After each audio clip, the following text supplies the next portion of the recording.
আসসালামু আলাইকুম। সো এটা বেশ কিছুদিন আগের একটা ব্লগ।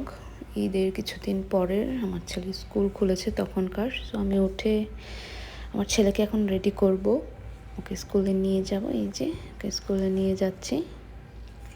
দেন ওকে স্কুলে রেখে এসে আমি যে আমার ওর বাবার নাস্তাটা রেডি করে ফেলবো। নাস্তা করে দেন আবার আমাকে রান্না করতে হবে, তাই আমি নাস্তাটা একাই করে নিচ্ছি। ওর বাবা এখনও ঘুমাচ্ছে।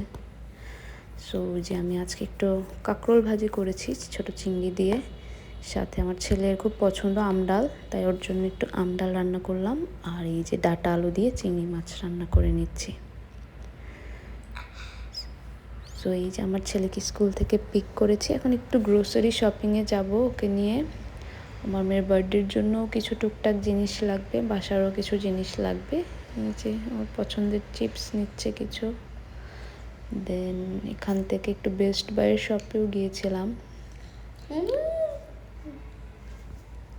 দেন এই যে আমরা চলে আসতেছি বাসায়। এই যে এগুলা হচ্ছে আমি আমার মেয়ের কেকের জন্য কিছু জিনিস নিয়েছি, টুকটাক ক্রিম, পাইপিং ব্যাগ, কিছু স্প্রিঙ্কলস, কালার ডেকোরেশনের জন্য। আর এই যে ওর মিস চলে আসছে, সো পড়তে বসেছে। আর এখানে আমার দাওয়াত আছে রাতে আমার মামি শাশুড়ির বাসায়। তো কী পরবো ভাবছিলাম, আমার ছেলে বলে যে রেড কিছু পরো মাম্মা।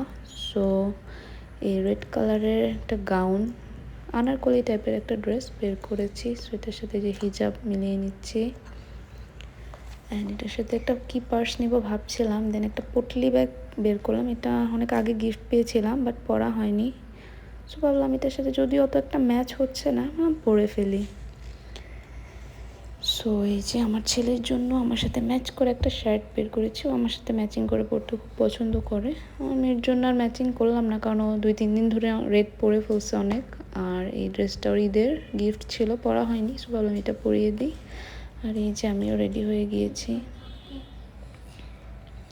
দেন একটু পরে বের হয়ে যাব।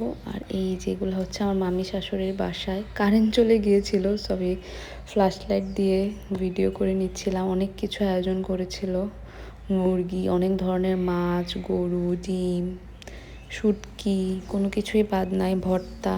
আর এই যে আমরা বাসায় চলে যাচ্ছি এখন। তো আজকের দিনটা ভালোই ছিল আলহামদুলিল্লাহ।